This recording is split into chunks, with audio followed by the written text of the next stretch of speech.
So Whitney, as everyone knows who's listened to more than one episode, you're relatively new to tech.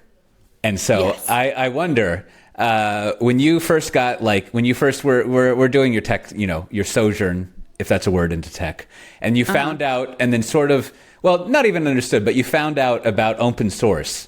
What was your reaction to that? Oh, well, my first reaction, I just didn't get it. Like, I didn't get my experience in life so far was everyone's so proprietary of what they make and own. So it took someone explaining to me, like, why, like, what the benefit is of having your business logic out in the public space for anyone to be able to see and manipulate. And did it make sense? Was it did it add up for you, or did it still seem weird? Both. I think it was explained to me the first time through a lens of integrations. Like, we want our software to be able to work with other things, and it like so many other things out in the world that we can't possibly own all of those integrations. So if it's a popular piece of software and it's open source, then people will build their own integrations with our software.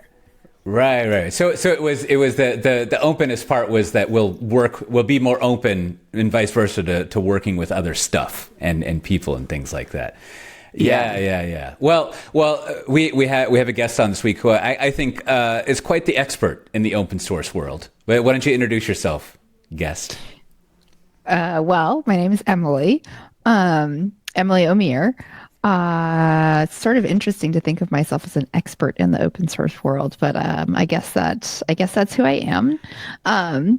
So if not you, then who? Oh my goodness. You host a podcast about it. You have a business about it. You do conferences around it. This is all true. But so I am very obsessed, I guess I would say, with this intersection of open source and business. Maybe my hesitation was I don't see myself as an expert in open source. So open source, pure open source, no business interests. There's plenty of other people who are more expert. They're more in that world. They have much longer experience than I do. Where I certainly am an expert is at that intersection of open source and business interests, of building a company around an open source project. So a company that's sort of inherently dependent on this open source project. That's really my interest. And yeah, I've dedicated some time and energy to understanding the different ways that this can work and trying to help companies do this successfully. So besides the integrations piece, why else is open source a good business choice? Oh, well, you're making the assumption that it is a good business choice. I don't know if that's correct. Touché. So I don't think you can assume that open source is always a good business model. It's never a business model, but is it a good idea for a particular software business or not? There are advantages and there are disadvantages. In fact, even in the case where the advantages like clearly outweigh the disadvantages, those disadvantages still will exist. There's no getting around them, right? So it's in every particular case, it's just a question of, do the advantages outweigh the disadvantages? So the advantages can be, you can get massive adoption for your software in a way that's often simply not possible if you have a completely proprietary solution. You can build a community. Again, it's not impossible to build a community around proprietary software or stuff, right? Like a lot of people think about motorcycles as like a community built about Harley Davidsons as a good example of a community around a product. But when you have an open source project, it's often much easier to create a community of people that get really emotionally invested in this software and can even like build their identities around its existence.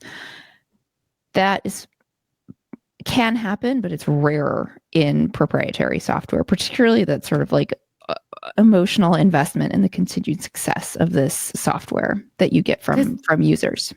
You can feel a sense of ownership when it's open source that you can't get it for something closed. Well, particularly if you've contributed.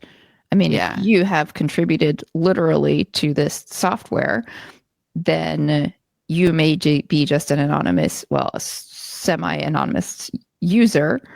You may have no official relationship with the company, but yes, you're going to have a little bit of more ownership than you would have with something that you have no relationship with. So it's obvious that the open source allows people to create these connections with their users.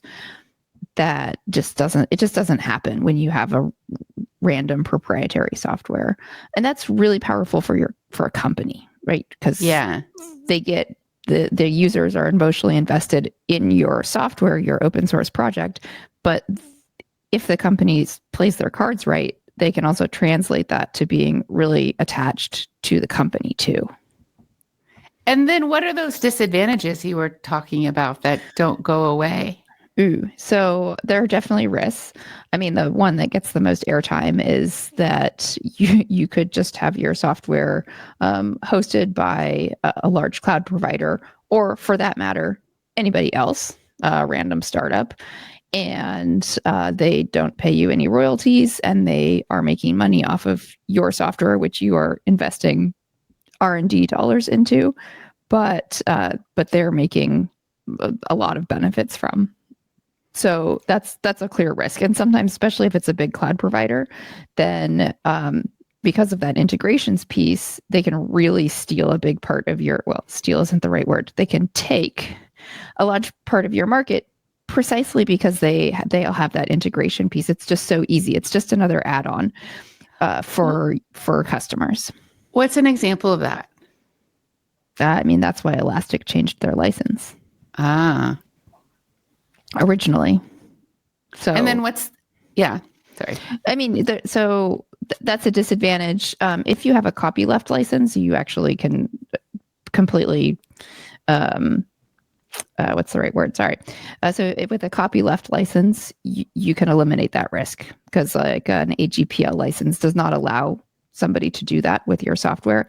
It's still an open source license, but the copyleft license doesn't allow other companies to directly commercialize your software, whereas a permissive license does. So you can, there's ways with the choices that you make for you to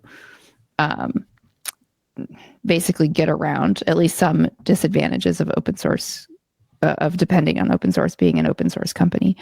That's not the only challenge, though, for open source. Basically, if you're building an open source company, you're giving away for free a big chunk of your intellectual property. And you have to accept that some people are going to use it for free. And sometimes the people using it for free are companies with very deep pockets. And I think a lot of people, both business-wise and even psychologically, it's like, well, I don't have a problem with random hobbyists using my software for free. But when it's like Apple or, like some big company that has budget and they're not paying you, A, that hurts, and B, it hurts like your P&L. So you have to figure out a way to translate those users who are not paying you into concrete business benefits. But you also have to accept, like, there will always be some users, including at companies with budgets, that will just not pay you for one reason or another. I talked to William Morgan, who's behind Linkerd and Buoyant, about their license change, or the way they have now the packaged software is now closed source, even though the code is open source. And they said that Buoyant customers were even saying, "Thank you for giving us a reason to pay you, because we couldn't have business justification to pay you when we were using the open source and it was working well. And we use your stuff, we're happy to pay you, but we just needed a way to make it work on paper." Is that? Does that ring true for you? Yeah. Yeah, that can totally happen. And in fact, sometimes you'll talk to founders who say, well, I had trouble landing new customers because the customers didn't believe that our business model was going to work. And so, when you're a new company, you need to convince people, A, that your solution is good, and also B, that you're not going to go out of business tomorrow because they're making a bet on your technology. Yeah. And if you don't manage that, for that second piece, sometimes open source companies really have a hard time. In Linkerd's case, actually, it's interesting. They didn't do a license change. Linkerd is part of the CNCF, and that's an added wrinkle. If your project is donated to a foundation, you have some added advantages, but you can also have some added disadvantages too around like branding. So Buoyant, for example, can't sell enterprise Linkerd because that's part of the rule. They can't call it that. That's part of the rule around trademarks when you donate a project to the CNCF. It also means that give them the trademarks, I assume. Exactly. Right. So that makes it that much harder to sort of realize the brand and awareness benefits from your project. On the other hand, they didn't change their license. They didn't change the license of Linkerd. They stopped. Thanks for correcting me. Yeah. They stopped supporting stable releases. I don't remember the details, but it wasn't a license change because they couldn't. And that's one of the things about also donating to a foundation. Once it's in the foundation, as the company who created the project or the individual, you lose a certain amount of control. And one of the things that you cannot do anymore is change the license. My friends who are open source proponents I've been hearing the messaging a lot lately. Like when you choose an open source project, you should choose one that's part of a foundation as a user for exactly that reason, because the rug won't it's much less likely for the rug to get pulled out from under you. So yes, on the other hand, foundation, like just being part of a foundation does not ensure that the project will be maintained forever. Because the foundation, I can't think of an example of a foundation that does this, but it does happen sometimes. So generally, foundations do not directly employ software developers to work on projects. So they sort of cat herd to ensure that somebody is doing it, but they don't hire the maintainer. So if they can't get one of their members to contribute the employee hours, basically, to make somebody on their team do the maintenance work, it doesn't get done. So yes, I think it lowers the risk. It certainly lowers the risk of a license change. That won't happen. But just because the license isn't getting changed doesn't mean the project is continually maintained.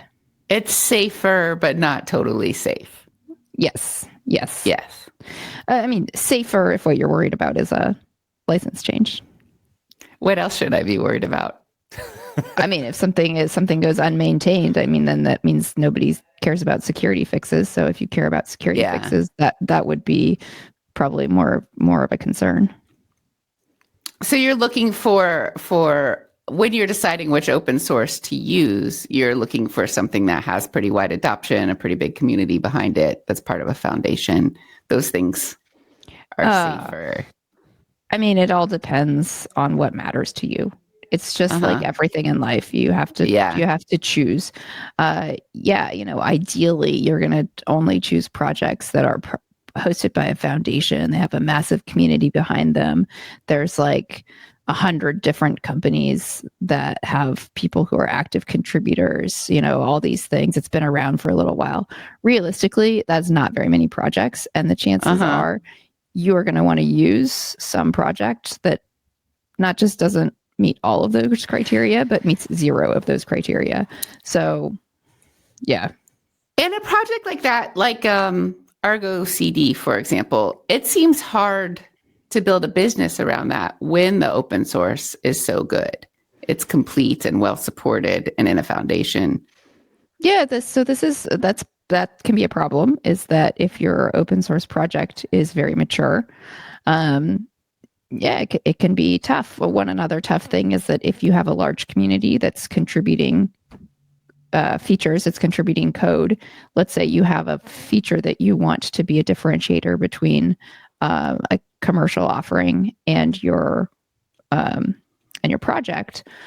Well, it depends on how hard it is to build that feature. But if it's not super hard to do, you could just have somebody from the community who contributes it. Now, if this project is completely under your control, it's not part of a foundation, you can say no. You can say, we're not accepting this contribution. And companies do this routinely. They will say, no, we can't accept this contribution because that's part of how we make money, which is part of how we pay software engineers, which is how this project continues to be maintained. So sorry, basically. But, it's open source. So somebody could, even if it doesn't get into the main project, they could always create a project that integrates with the main project. Basically, there's workarounds. But yeah, that's one of the risks of creating an open source company, is that there's you control your software and your ecosystem a little bit less, even if you don't put it into a foundation. Well, it seems like one of the, we've kind of brushed up against it, but one of the tried and true ways of commercializing open source stuff is, like, to put it in a joking way, to like have single sign-on, right? Mm-hmm. Like, yeah. Like a lot of a nice UI. Right. Like a lot of security features and integrating into like the enterprise lattice of control. Like that seems to be something that's in a lot of the things that you pay for. And like, well, at least that's my theory. I mean, do you see that reflected in like the companies you work with, that like when they think about something to pay for? I mean, one, as we mentioned, there's support, right? Like you just get support and patches, but then you start to get into this, like, here's some features that you get. And like, is my intuition that like security is like, you can plan on that from day one as a company, like a good feature? So there are some people who find that ethically problematic. Sure. I am not going to say that there aren't companies that do this, but there are also people, including company founders, who find the idea of putting specifically security features in the paid version to be ethically problematic. So single sign-on, or like other sort of integrations with sort of typical enterprisey tools, that's not necessarily a security feature. Well, single sign-on, I don't know, it's a little bit of a gray area. That's not a security tool if you're just like one person using this thing. Yeah. That makes sense. Yeah, I mean, it's kind of in the category of like really boring enterprise stuff. Like, yes, just like exactly stuff. I mean, certainly there's a lot of, and one of the things that I talk about is thinking about personas. So who are you building this feature for? Who's going to care about it? It's very common to think about individual developers and what they need versus going to work with a team. Right now I'm talking about dev tools. I just want to make a quick point that not all open source companies or projects are dev tools. This is a like huge misconception, I think, in the open source company world. There's lots of open source companies out there whose user persona is not a developer. So now that I got that out of the way, nonetheless, there's a lot of developer tools that are open source. So if you take the example of like, you might need one set of things if you're working all by yourself on a project, or using a software in the context of just you, versus if you have to collaborate with more than one person. Right. Mm-hmm. Then also, let's say I have to collaborate with more than one person, but who does fundamentally the same job as me. So developer collaborating with another developer, versus somebody who has to collaborate with a different job title. So I'm a developer, I need to collaborate with a designer, or I don't know, my manager, or a business person. Then that's a different set of features. And a lot of times those collaboration aspects are also shall we say, a monetization point. That's interesting. When you go out of your to personify the project, when you go out of the project's area of responsibility, like integrating with those other areas or silos. Yep. Huh. Yeah. Yeah, That like makes sense. now I need a business person to be able to pull a report. And that is the kind of thing that, again, if you're just like a hobbyist working on building something for your own interests, like you're never going to want to pull a report and make a presentation to your executives because that's ridiculous. But if you're in the context of an enterprise, that's like a thing, and you might want to pay for that. So I have another like background theory. I always say this stuff as if I'm thinking about these things all the time, but I'm only thinking about them when I'm thinking about them, so to speak. but like, is there?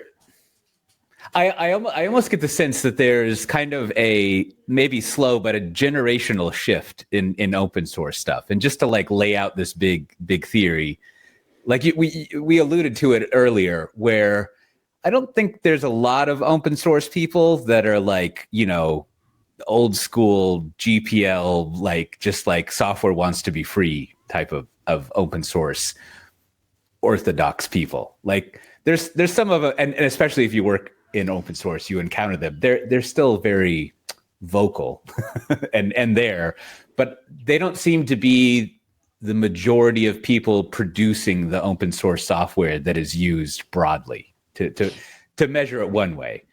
And I don't and then in my mind, there's a middle point that I'll call Adam Jacob, right? Where it's kind of like the one of the founders of Chef, and like now he has System Initiative, and he's still like, whenever there's an open source conversation, inevitably he shows up and gives a pretty coherent like, let's think about the value of open source on its own, but also we got to make money, right? Like he's a good bridge between these two worlds. And then it's this next part I don't quite know, which is it could go either way, but I almost think that maybe open source is so normal that you wouldn't even think about it if you were doing a startup. Like you would just go to GitHub and just like click on some license thing because you just want to host your code. Right. And maybe there's not like a lot of thought put into it, or maybe there is. I don't know. But like the attitude about it seems to have changed a lot over the years. So Adam Jacob has described himself repeatedly as an open source hippie or a free software hippie. Actually, I don't remember which, as a free software hippie. But he also has had the experience of having to pay people's salaries, which I think tempers the hippiness and makes you think maybe it's good to have revenue flow alongside the free software hippie. Right. So, I do think that there's a much more open source companies than there used to be.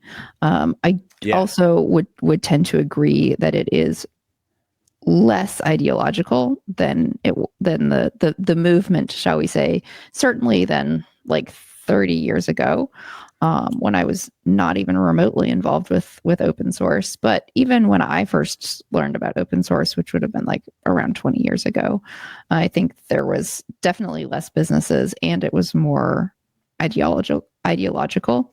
Yeah. There are more companies now who are thinking about, how am I going to get something out of open source? How am I going to use open source for my business interests? So I actually think that this is not necessarily a bad thing. So I also actually consider myself to have sort of one foot in each pool. I really enjoy the sort of self-imposed constraints that a lot of founders of open source companies have, and also that there is an ideological element. There's an element of fairness, and also transparency. I think the transparency element is really, really important. I do meet a lot of founders of open source companies who really believe in open source, and it's often around transparency that they really believe, particularly as computers and software becomes a larger and larger part of people's lives and touches more aspects of their life, being able to audit and see what that software is doing is so important. And even for people who, maybe can't do, not everybody is able to open up the source code and know what it does. But for somebody to be able to verify, okay, let's see what this software is actually doing under the hood, that is really important. And so there's plenty of founders that I talk to that it's just that they think that that's so important.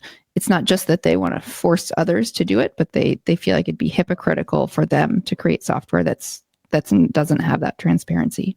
So why do you think that's? Like what drives that? Like both from a pragmatic and it almost sounds like there's like a moral basis to it. To some extent as well. Absolutely, and like an ethical. Yeah. There's many people out there. It's not just software wants to be free, but software should be free. And there's a lot of meanings of free, free beer, free speech.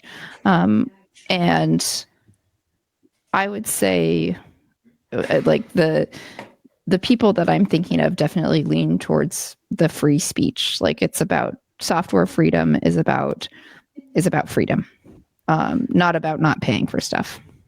Right. And Go ahead. what does that mean? Can you say more about what that means for software to be free to like grow organically into what is needed for the world? Is that what you mean? So there's an element around integration that you talked about at the beginning, Whitney. So that you should be able to modify software. So you should have this is actually the basis of the open source movement. It's around freedom of software, not freedom to use something for free necessarily. But so you should be able to modify it. You should be able to distribute it. You should be able to see what it is doing. These are really important, and for people who like really intensely believe in this, you should be free to collaborate. I think it's a very important motivator. And if you're starting a company, like it makes sense that you want to do so in a way that you find ethical, right? So And when we talk about open source, this whole conversation and in general, I think sometimes it's important to distinguish between I'm using open source to build my own software that I'm then turning around and selling versus I'm using open source from a like purely operations perspective in the open source I use.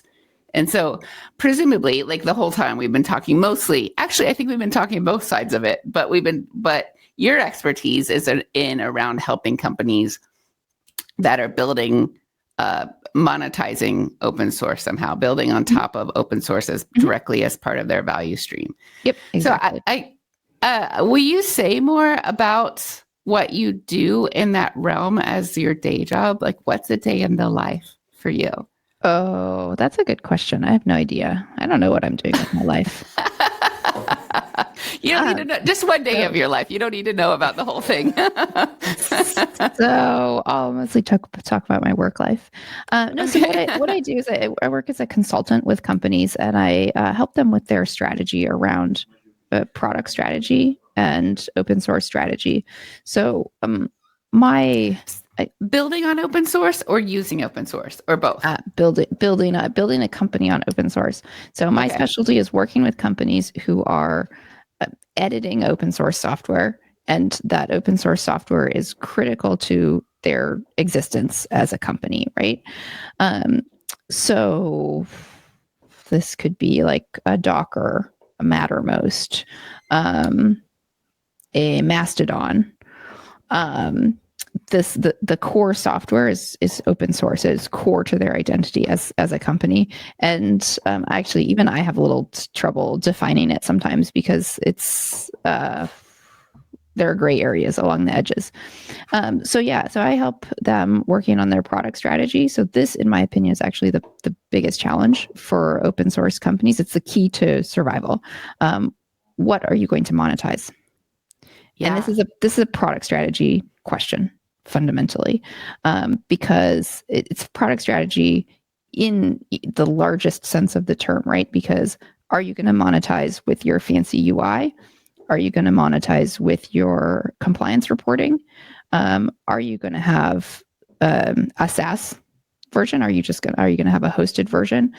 Do you have absolute feature parity or not? If so, what are the differences in features?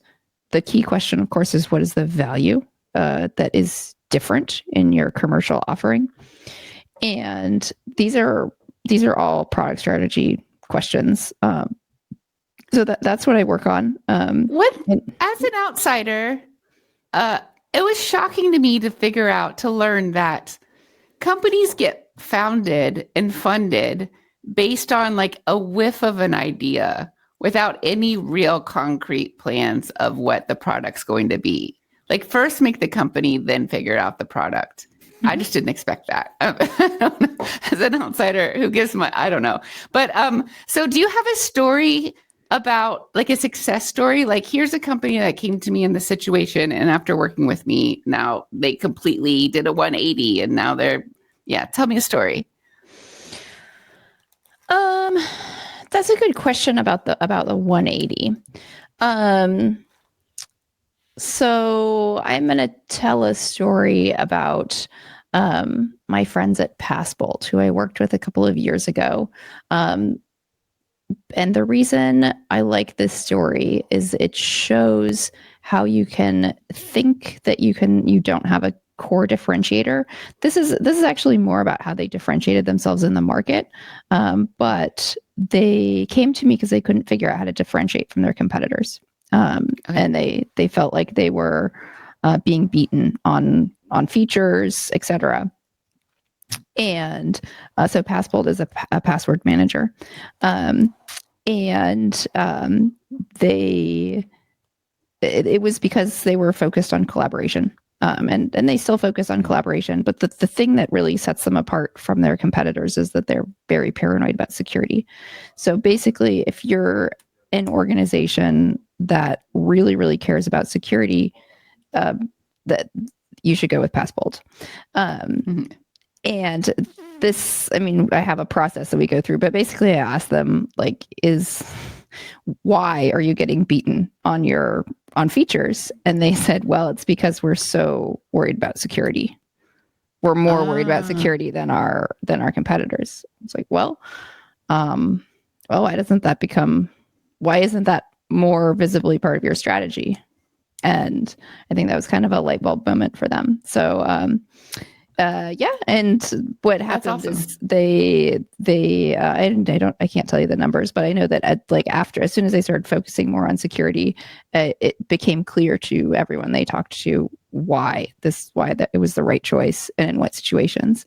The team at Passbolt is also who I now organize a conference for open source founders called Open Source Founders Summit. One of the co-founders in particular, Remy, he's the guy that I work with on Open Source Founders Summit. So that's also why I always think about them. Running a conference is the last thing I would ever want to do in a million years. So it's especially fascinating to me. Like, why would you want to run a conference? And then when you decide you do want to run a conference, like, what are the first steps you take to making that come into fruition? Well, the story behind the conference is that I had lunch with Remy at All Things Open like a year and a half ago. And at the end of lunch, I mentioned offhand that I'd thought about organizing a conference. And he was like, me too, I've thought about that. Let's talk about it. And next thing I know, I have like a meeting on my calendar every week. And like, it just, that's kind of how it happens. Once you're like, oh shit, this is a recurring meeting. That's step one. So I think there's definitely an element of like working with another person, because then you're like, oh shit, this other person is like sort of expecting me to get my act together. But it comes together like anything else. It's like there's all sorts of boring steps, like where are we gonna do this conference? Like last year. Yeah, go ahead. And how do you guess at how many people might show up? You know, like it's Here's the thing about the conference about Open Source Founders Summit is that it's only open source founders, and we verify that everybody who comes is in a leadership role in an open source company. So we also didn't want to have a big event, so we have a maximum of 90 tickets.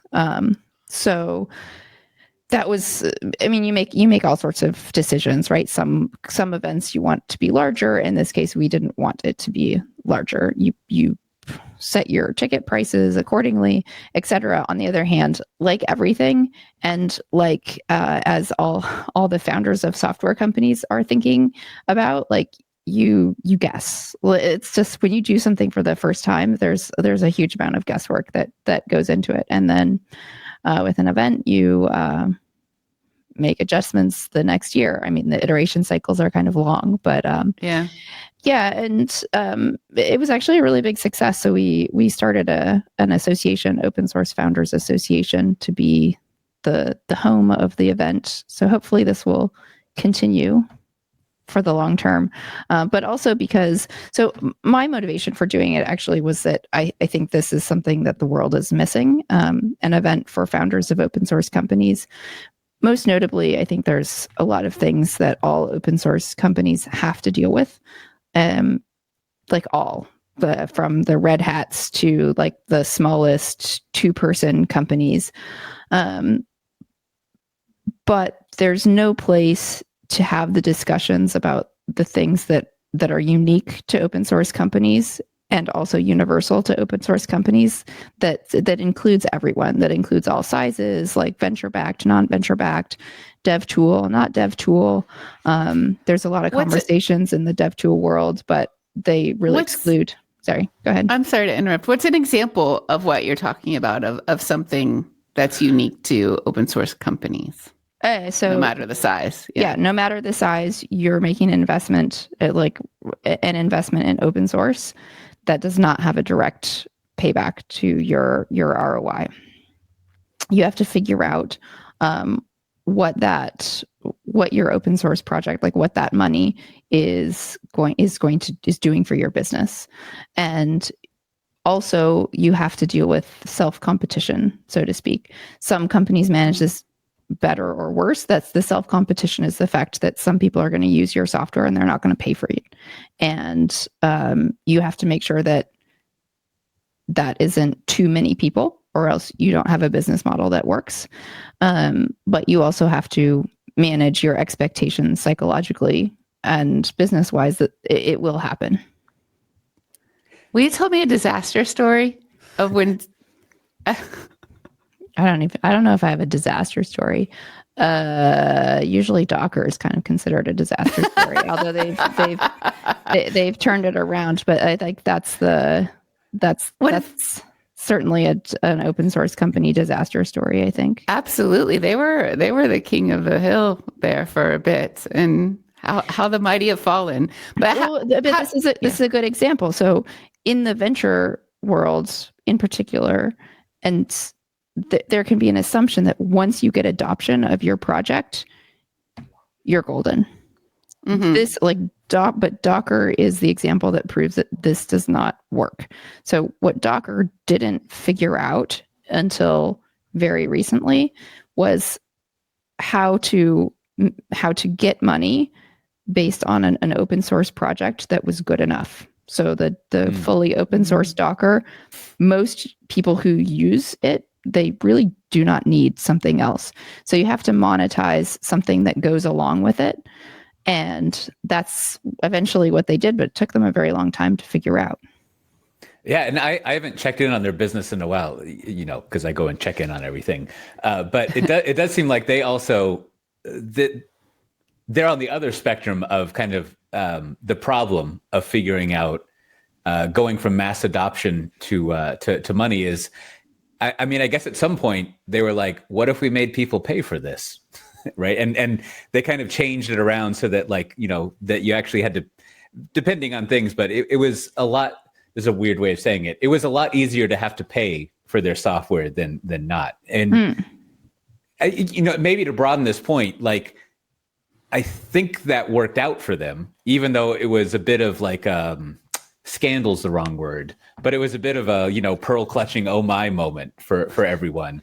And I wonder if to broaden that, like, it seems like a lot of big events in the business of open source world, they like blow up and they're really big for like a couple of weeks. And then a year later, there's very little memories of them. Memory is the wrong word, but it doesn't seem to have like a lasting impact like you might have, like it's going to be detrimental. Like there's all sorts of, I forget which Red Monk did an analysis, but it was sort of like a correlation sort of thing of like, if we look at some of the bigger forks over the past few years, they seem to be doing fine, right? Like it didn't necessarily cause damage. And then, I don't know, but yeah, so I think question there, but it seems like things blow over. Like most notably, like when Red Hat shifted their stuff around, I remember that was months of intrigue and being upset. And I don't think anyone cares anymore. It was fine. I think you're thinking about Rachel Stevens' analysis at Red Monk about the impact of license changes on companies' stock prices or financial returns. I don't remember exactly. So, I mean, I thought that was interesting. There's a couple of things. Like, first of all, there's a lot of momentum around a big company, and there's only big companies in that analysis. So once you grow to the size and adoption of a HashiCorp, you can. I'm not going to say you can do whatever you want, but the things that are going to and the impact of making something like a license change is very different than if you're at a different stage in your company. So, the types of customers, not users, the types of customers that would have been paying HashiCorp, they are not the types of people who are actually going to give that much of a damn about open source licenses, right? They want a thing that works, that it's secure, that has a company behind it.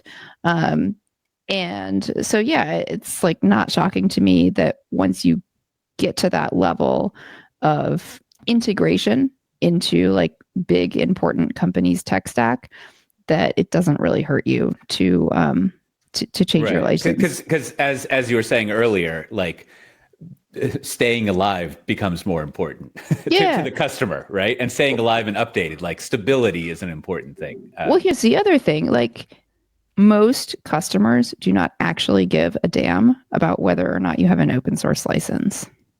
So you do, like as an open source company, to figure out how to make the advantages of open source work for you, with the knowledge that a lot of your customers, and particularly those customers like with deep pockets, are likely to not care that you're open source in any way, shape, or form. They want the software to work. They want their internal users to actually use it. They want it to be secure. They want it to not go down. And however you achieve those things, it works, right? They're not losing sleep over your license, unless like it means that they're going to have to pay like really massive, unless it's like Oracle style, numbers. But in general, this isn't a big, Well, maybe to that last point, maybe there's another type of I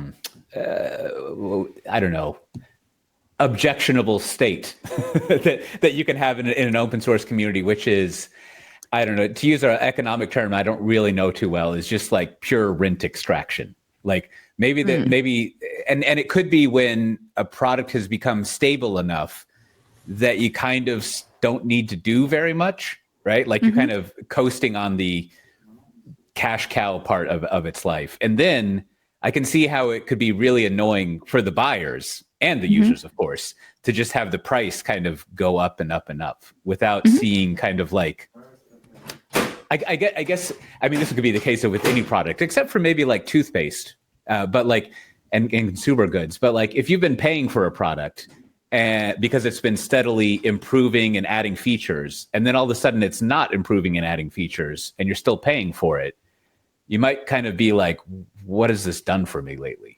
Right? Let's talk. Really. I have a question for you. Yeah. Do you buy the cheapest toothpaste? Do you go to the grocery store and buy the cheapest toothpaste you can find?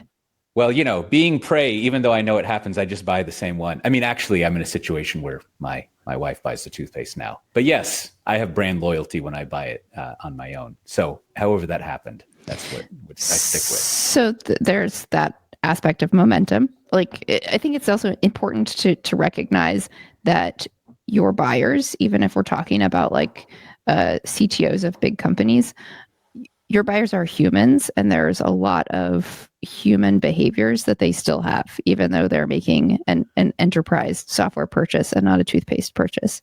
Right. One of them is that they will not assume that the cheapest thing is the best option for them. So if you go to the grocery store and you see the cheapest toothpaste, you'll be like, oh shit, what's in that? I better not get it. Yeah. And this is actually a really important point for a lot of open source companies who often think that they need to compete on price, which is not a good idea. You compete because your software is better than the others. The fact that you're open source also, it creates this price anchor problem because you have your open source project that is free. And so a lot of companies, founders think that means that their paid thing needs to also be cheap. And that's not good, because so your pricing is part of your communication strategy.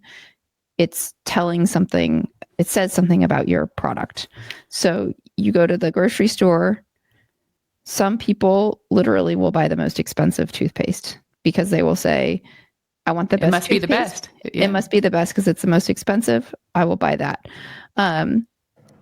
There are some software buyers who are not super price conscious, and depending on what your software does and what industry you're in, it is more important that it does whatever thing, right? That it never goes down, that it's very secure, etc., than that it's cheap. And so if that's the case, that's good for you because you can get more money for it. And you should make sure that, you're taking advantage of it, that you're pricing your software accordingly. And to your point about being a cash cow or it never changing, or is it annoying that it never changes, Coté? I think part of what's annoying to me about capitalism in general is that things keep changing, and I just want it to be the same and consistent for me.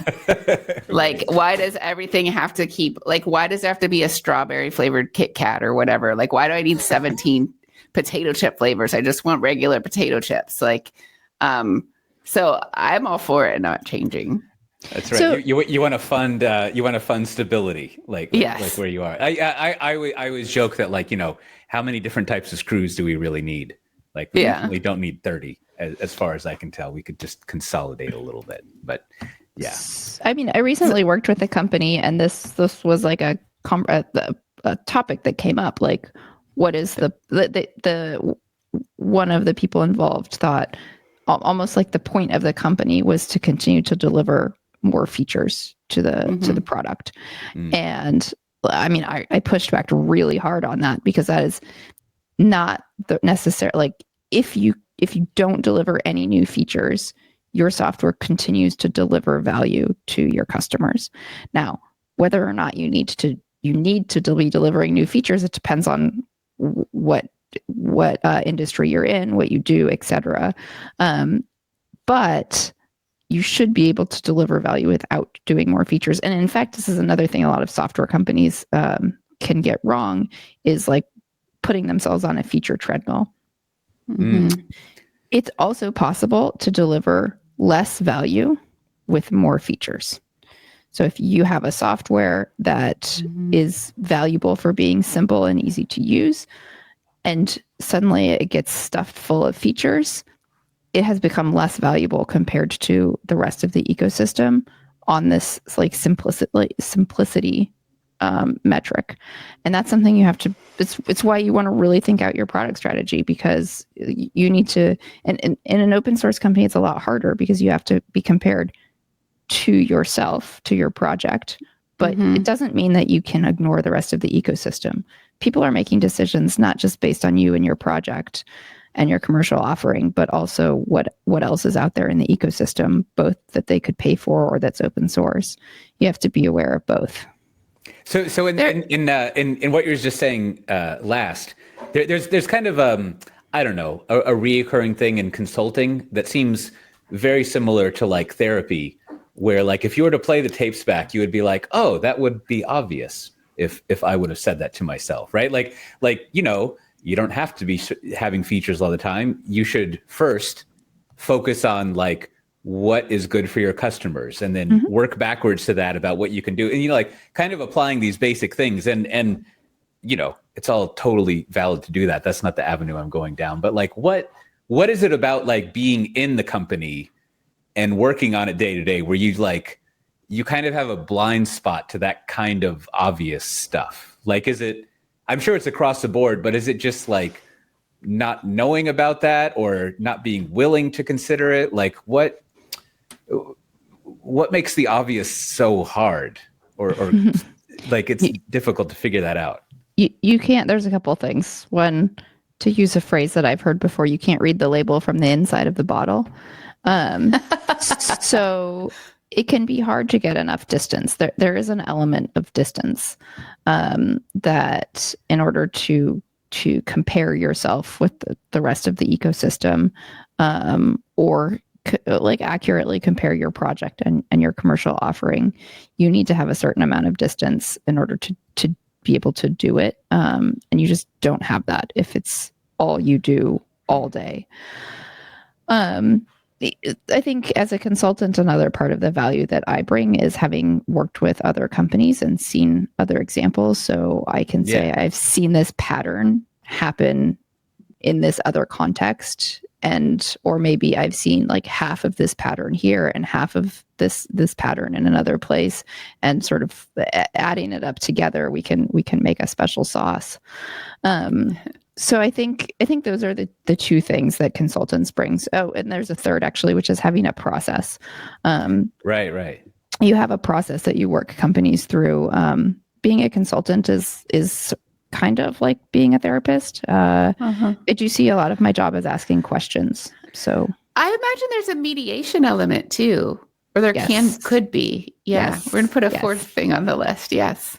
In the work that I do, not all consultants, but yes, in the work that I do, there's absolutely a mediation element that it would be very difficult for 6 people from a company to come together and work together completely on their own on the sort of strategy work that I do, simply because they need an outside person to keep things on track. Well, another part of to kind of fold marketing back on itself, right? Is what role do you think like the pricing you set is part of the effectiveness of the consulting, right? Like kind of like you're saying, if you charged, I assume you charged more than €5 an hour. So like, whereas if you did charge €5 an hour, maybe it wouldn't be taken that seriously. But if you charge but then if you charge €100,000 an hour, you're not Jeffrey Moore. Like sadly. Yeah, exactly. €100,000 an hour. Whew, that's I don't know if anyone could, or I should say, as far as I know, you're not a former president or prime minister. So like, no. Somewhere between that €5 and 100,000. Not yet. You can think about like one, there's the pricing that you need to stay alive and be happy. But then do you think about pricing also as in it sort of sets the value of what I'm doing from the buyer's perspective, because it's not 100%. cheap? 100%. Yeah. And, you want, as a consultant, you want it to, I don't know if hurt is quite the right word, but you want it to be felt. You want it to be enough money that it's felt. Literally, I guess. Yeah, you want buy-in, literally. But you don't want it to be like completely ridiculous. There's something called value-based pricing, which is like, as a consultant, basing the price of whatever it is you're doing on the value that you think the customer is going to get out of it. Which is I don't use dramatically in my consulting engagements, but that's one way to think of it. It's particularly for consultants who do like more custom, like larger custom projects. So yeah, it's a thing. I thought we interviewed someone from Cast AI, the CTO of Cast AI, which is helps you run Kubernetes or your workloads more cheaply. And that was the first time like the idea of value-based pricing like really came to mind, because there's such a clear idea of like you saved X amount of dollars. It's very like we can show you in the software interface. So therefore we're going to charge you 20% of that or whatever it is. Yep. Yeah, I mean, and even if it's not that direct, it's an idea that that you can use in pricing software as well. Like how much value is this gonna create for my customers? So let's take a percentage of that. So I think through most of your career you've been freelance or your own consultancy, right? Is that accurate? That is accurate. Like, is that I mean, well, at this point, I would assume that's a choice, right? That like you like doing that rather than pursuing otherwise? Yes, this is definitely a choice. It is true. I have had a couple of jobs, but I only had like a real 9-to-5 job for like 6 months after college.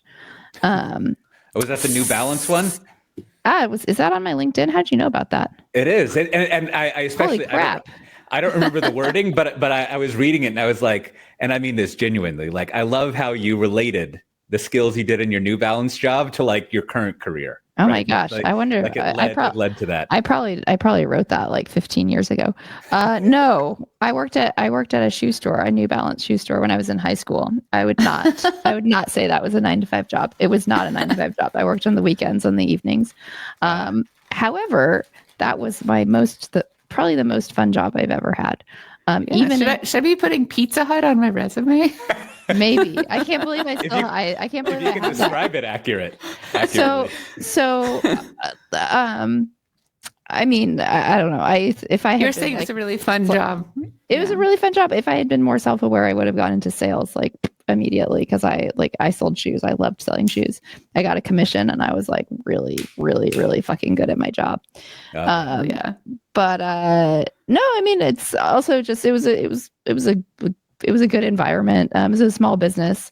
If I go buy shoes there, like this, we're talking like 25 years ago that I worked there. If I go buy shoes there, I still get an employee discount. Oh, wow. So that's fun. like it is. Last time I checked, it's been like 5 years, but last time I checked, my manager, the guy who's my manager, was still working there. I know it's still the same owners. So they're still running the shoe store, but my manager is still the same. So yeah, he certainly, like, I'm sure that 5 years ago he was still there, and at that point it had been 20 years. So anyway, no, I like being a freelancer. I do think seriously about starting my own company. But yeah, I don't know. I like the freelance life. You have a lot of freedom. What kind of an open source company or like a consulting company? A little bit of both. Huh. And that sounds juicy. Yeah.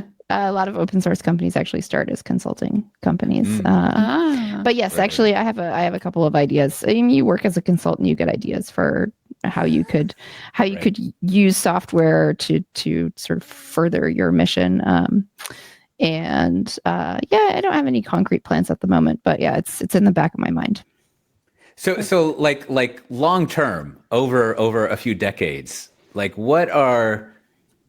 how do you learn to manage your like career and life if you're a freelancer? Oh, I love this question. Like what? Okay. How do you? Because like this. I got this. Go ahead. So here's first thing: being a freelancer is not for everyone. If you are not the kind of person who can manage your own time, it's not the life for you. However, and like your mileage might vary. I've certainly known successful freelancers who do not do this. However, I think having like work time. So I make jokes like I've never had a 9-to-5 job, except I kind of have a 9-to-5 job now because like I go to work and then I go home and then I'm done with work. And you want to do stuff like that. You want to have a clear time, even if you're working for yourself, even if you're working at home, you want to have a clear time when like, this is the time when I'm going to work and this is the time when I'm not at work. Otherwise, it's not very good for your productivity. It's also like horrible for your personal life. Yeah. So there's that. So I'm actually not a super organized person. This is like, you talk to a lot of freelancers who are like, I'm really type A. I have like a Google Calendar with like, that's like color coded by like this 6 different types of time blocks that I might have. And like, I work on a project, I like block out the amount of time that it's going to take. And then like, that's marked in like a dark pink on my calendar. And so I know like I have like the dark pink time is like dedicated to this client. Oh my God, this is not me. I agree with you that color coding is an indication of a certain line that has been crossed.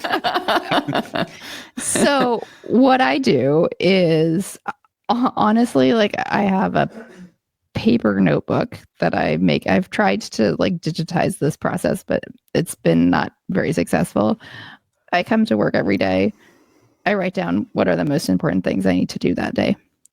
And I do them. And sometimes I don't finish. I never finish them. I never finish everything on my list. Ideally, at the end of the day, I would like review and take a look at what I need to do the next day. But realistically, I don't always do that. But yeah, for me, like the organizational system is just like I write down on a piece of paper, literally, like what do I need to do today? Being a freelancer means like you do not get everything done that you think that you should get done. So you want to make sure that you're prioritizing the things that are most important every day. And how do you handle like your vacation plan? So I live in France, and there's a lot of social pressure around vacations. So I do take vacations. And I don't know. I mean, you go on vacation. I don't know. How do you manage your vacation? You go on vacation. You're on vacation. Right. You put it on the calendar. It's on the calendar, so you do it. Well, yeah, I mean, buy your ticket. You reserve a hotel. I mean, I don't know. Like, yeah, like you know, Whitney was between jobs recently, and someone invited her to go to Patagonia for 3 weeks, and so she was like, sure. Whereas if you were in like corporate world, you would be like, it would have been cool if you asked me 9 months ago. I mean, depending on where you work, right? This is why I don't have a job. Like, so I guess like, do you have a lot of variability and flexibility of like when you're working and not working? Like, how does that all integrate together? So realistically, for me, I have a kid, and so she goes to school. So if somebody you do have a form of corporation you have to work in, so to speak. So realistically, if somebody said to me, "Hey, Emily, do you want to go to Patagonia for 3 weeks starting tomorrow?" I would be like, yes, I want to go. Sadly, I do not think I can make that happen. Although, yeah, I'm not sure either. It might be tempting. But let's do it, Emily. I should not do that because like having my daughter miss 3 weeks of school would be not desirable. Yeah. So I do have like, I know when her vacations are going to be, and I try to realistically take a vacation when she's going to have vacation. So like, but I have control over my schedule. So I can say, well, my daughter's going to be on vacation for these 2 weeks. So instantly she is on vacation right now. And I very seriously considered taking a last minute trip somewhere, but I decided not to. So yeah, you know, you just, it does make it a little bit more complicated if you're going to go on vacation for like a month. Because certainly I feel pressure to respond to emails and things like that, to not let things slide for a very long time. But I don't know. I mean, to a certain extent, the difference is you don't ask for permission. You just do it, and then you organize yourself to do whatever it needs to happen in order for it to not wreck your business. Right. And that's the difference, right? Is let's say I decide to go to Patagonia for 3 weeks. I buy my ticket. I'm leaving tomorrow. This probably means that like I will be taking my computer and I will be like responding to emails, like to at least to a certain extent. I'll also had to verify, like, do I have any serious commitments in the next 3 weeks that I can't just skip. Right. But but yeah, it's doable. I have a question, I guess, for both of you. Coté, you've been podcasting for like 10 years, and Emily, you're more like 5. Yeah. Mm-hmm. Is that right? Mm-hmm. So this is my first time podcasting, not like literally today, but I think we started this in like September or so. So what podcasting advice do you have for me? Either finding cool guests or asking cool questions or keeping it interesting, all of the above?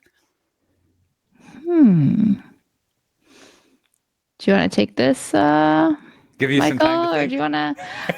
So I'll tell you. I can talk. I'm here to talk, I guess. So I started my podcast right before COVID, and it was really a whim. But just like it was almost like peer pressure. Like I knew a bunch of other consultants who had podcasts, and I was like, oh, that's a good idea. I should have a podcast too. Why don't I have a podcast? And another situation, like they had I don't use a podcast producer anymore, but like they recommended a podcast producer to me. So it's like you send him a message. Pretty soon you're getting on a discovery call. Pretty soon you're like paying him, and then you're like, fuck, looks like I'm doing a podcast. You have Similar yet to another, the conference. Yeah. you have another reoccurring calendar meeting. Well, then, I mean, certainly until you really get in a rhythm, it did help me to pay someone to produce my podcast. Not just in the fact that like they did some of the work, but also I was like, oh fuck, I have to have a podcast that's like ready to get edited because I'm paying this guy, and like I don't want to pay him for nothing, so I better get my act together. Yeah. Works for me too. Mm-hmm. So that just motivated me to you just reach out to people, get guests. People are usually pretty cool about coming on podcasts. So, and I used to be a journalist. I went to journalism school, so that's like I still have a foot in the media world with the podcast. So I guess that's just to say, like, I'm very comfortable in this role of interviewer. And I see it it's the podcast as an opportunity for my audience to learn, but I see it also as like for me to indulge my curiosity. I get to invite really interesting people on the podcast. I get to learn from them and ask them questions that, like, quite frankly, I probably couldn't if I just was talking to them in another context. Yeah, that's an interesting aspect that like there is it's kind of a little bit of the consulting stuff we were talking about. There's an officialness that you have in a podcast where it shifts you can almost like talk about your nerdy stuff more. like there's no pressure to be like, so how are your kids? Right? Like you could, so, which is fine, but you can kind of like only focus on the super nerdy stuff. Like my wife, Kim, used to say, well, she didn't say this all the time, but she would be like, I don't want to go hang out with your friends this time because you're just going to talk about code the whole time. Right. Like it's not going to be all these other like social things that go in there. And like, I don't know. It's nice to focus on a topic. That little anecdote didn't really fit into what I was saying very well. Well, I mean, just to briefly, like, I think Whitney knows all the advice I give because we've talked about it a lot. But like, I think what I tell people about podcast stuff is, I don't know, do all the stuff. Right. That people advise. Like there's a lot of technical stuff, but eventually you've got to like, well, you don't got to, but the podcasts I like, you can tell that the hosts have become self-aware of what their deal is and their style and like the format that they use. And they kind of like, they don't like double down on it, but they maintain it. Like they kind of stick to that and they kind of figure out like what works and what their style is and their personas and all of that. And I think, because one of the things for a podcast is podcasts are like it's like an ongoing part of the listeners' lives. You sort of hope, like you don't really go into a podcast episode just selectively. And so if you like become a different person in the podcast as a host, it's kind of jarring for that experience or something. I don't know. That's at least what I think of as a listener. I like the opportunity to ask more probing questions than I might in a normal social situation. Yeah. So I like to ask people about their most interesting mistake. And, honestly, when I meet somebody in a social situation, like for the first time, I never asked them like, hey, so tell me about how you fucked up in your life. Like, oh, I wish I could though.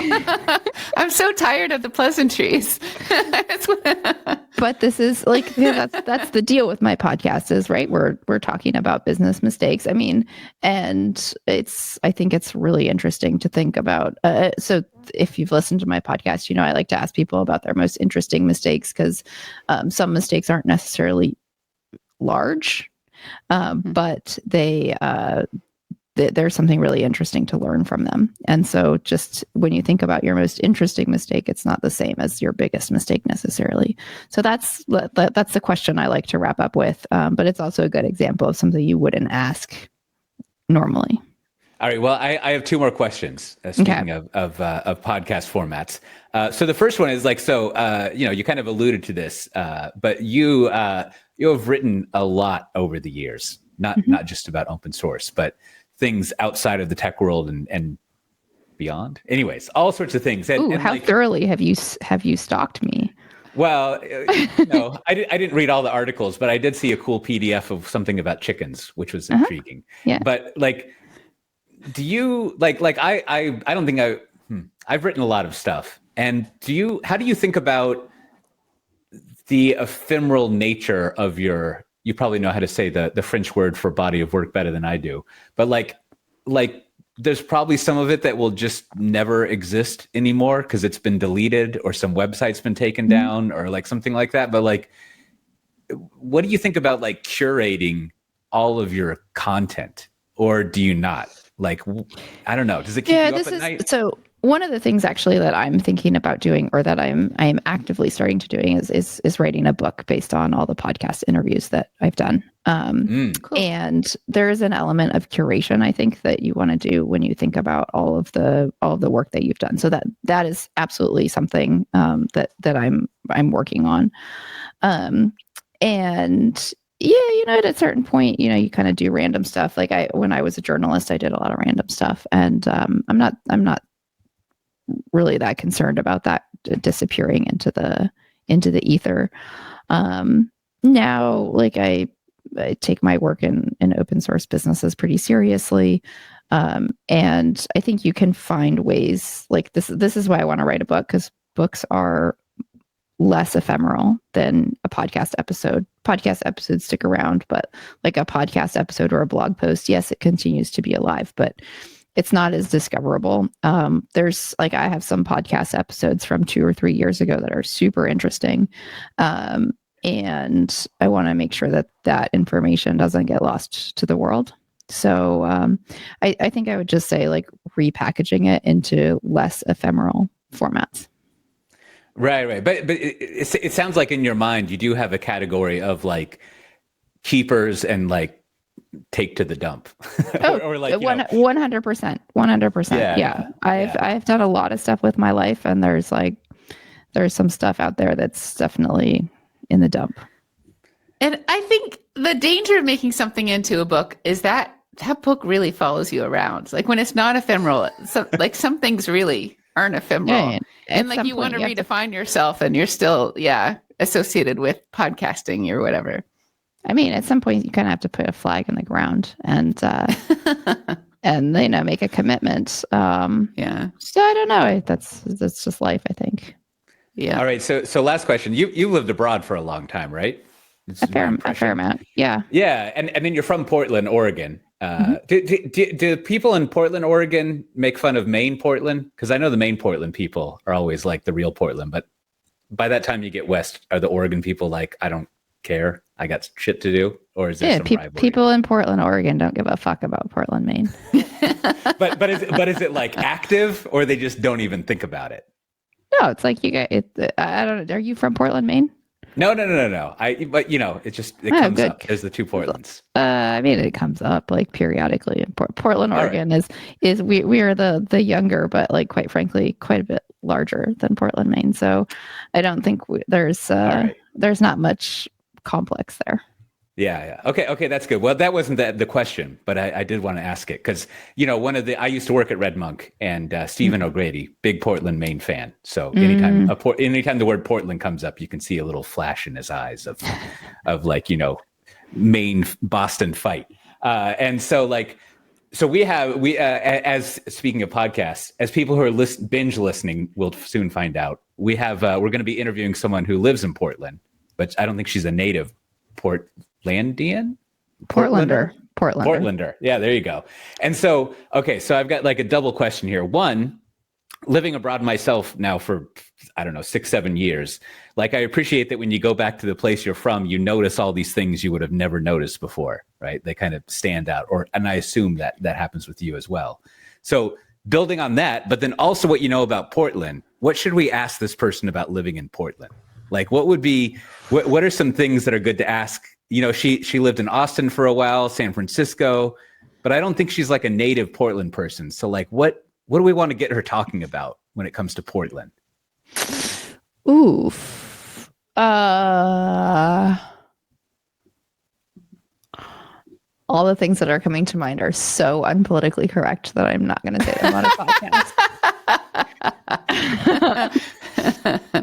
Like, is there? How about this? One of my favorite topics is always to talk about I can't answer this question. Well, how about this? You can you can and you will after this recording's over. I'm always very interested in like regional groceries, right? So like, is there some kind of like specialty condiment or like grocery store item that only people in that area kind of know about? Like back in Austin, famously, H-E-B tortillas, right? Like I read an article of someone who I forget where she had moved. Like I think maybe somewhere in France. And then she was like, and then I moved back to Austin and my neighborhood H-E-B store doesn't have the fresh made tortillas. So why did I even move back? Right. Mm-hmm. And so like, so that's one area that's fun to ask about. Like, what's up with this weird grocery store that exists nowhere else? Or like this other weird thing? I don't know. I mean, there's depends where in the city she lives. There's new seasons. Everyone knows about new seasons. I'm assuming that she knows about Nancy's yogurt and Tillamook cheese. Otherwise, that's pretty lame. Tillamook cheese. Okay. Tillamook cheese. But Tillamook cheese is like, I think they're distributed around the country. Right. But it is something I noticed. Often in Costco. Yes. There's also Bandon cheese. I think Costco also has a contract with Bandon cheddar. Which is it's in the southern Oregon coast. Well, okay. Let's do the other version of this question that I alluded to, and then we'll finally let you go, as they say. Mm-hmm. But so, what are things that you notice when you go back to Portland that stand out as you're just like, whoa, that's crazy that I thought that was normal, or like something that stands out and it doesn't occur to you? Like, I'll give you an obvious one, like ice. There's no ice in Europe. Like, just like you order a drink. You can get ice in France. Right. But the point is, you can get it. But like in America, you have to say no ice. Like, ice is the default in your drink. Right. Ice is the default. It would be weird if you didn't get ice. Whereas around here, it's just like not quite a thing. I mean, so I live in Paris, and it's the thing I notice about going to Portland is it's dead. There's not very many people walking around. Right. And I know, like Portland it kind of looks like a American movie to a lot of people. I think it's not entirely wrong. There's like houses. Individual houses like right next to each other. Yeah. But I grew up and also lived for a while as an adult in a particular area of Portland, and you could have a very different experience of the city and other parts of the city. And I think that's with any city, it's important to note. I think that my experience living in Portland is very, very localized to like a mile radius area. And in fact, when I go to Portland, I mostly stay in that in that mile radius. So there's parts of the city that I've never been to, or that I haven't been to for decades. I like the idea of like, well, to rephrase the city thing, like, I'm sure there was a point in my life where I watched so many Stephen King movies that I thought everything outside of Austin looked like that. Look right. like the kind of houses and everything that they had, or like, you watch all those 80s John Hughes movies and you think everything looks like the suburbs of Chicago or something like that. But it is like, it's interesting to think about, like, if there's certain geographies that are in, I guess, movies and TV shows a lot, you sort of think everything looks like that. Like it seems like the normal thing instead of regional. Well, Yep. Yeah. Speaking exactly. of the normal thing, we normally say, thanks for being a guest here. This has been fun. Do you have, if you wanted to send people to check out the stuff, maybe your soon to be legacy that will follow you around, whether you like it or not, a book, where would you send them? You have I have a website. EmilyOmier.com is my homepage. And also check out the conference, Open Source Founders Summit, and the association that goes with the sort of like trade association, which is Open Source Founders Association. Those are the things to check out. Eventually, the website will have a link to the book. There's tons of other resources, although I need to take some time and update it a little bit, as all freelancers will tell you about their website, right. all consultants. So yeah, that's where I'd send people. Yeah, and you have a really good paper on positioning. I mean, open source positioning, of course, but it's just positioning is a very very seemingly simple, but then quickly mystical sort of idea. So it's always good to read. I feel like every time I read about positioning, I get a little smarter and a lot more confused about what it is. So it's good to get more exposure to that. And it's also good to get more exposure to software-defined interviews, which you, dear listeners, have been listening to for quite some time. If you want to get links to what we've talked about, we don't do extensive show notes, but whatever, we do some. You can go to softwaredefinedinterviews.com/97. And we have a Slack channel for the, I guess we have two podcasts now, for the wider software-defined talk and software-defined interviews universe that you can join. And throughout the week, we have links to tech news and things like that. And it's pretty much 110% nerds talking about nerd stuff. In fact, absolutely. I just logged, this will be weeks into the future, but there was an extensive thread about multi-tools, which I was not expecting this morning to read while I was having a sandwich. It's usually not that bad. Anyways, thanks for being on. It was good talking with you. And thank you, Emily. We'll see everyone next time. Bye-bye. Bye. Bye.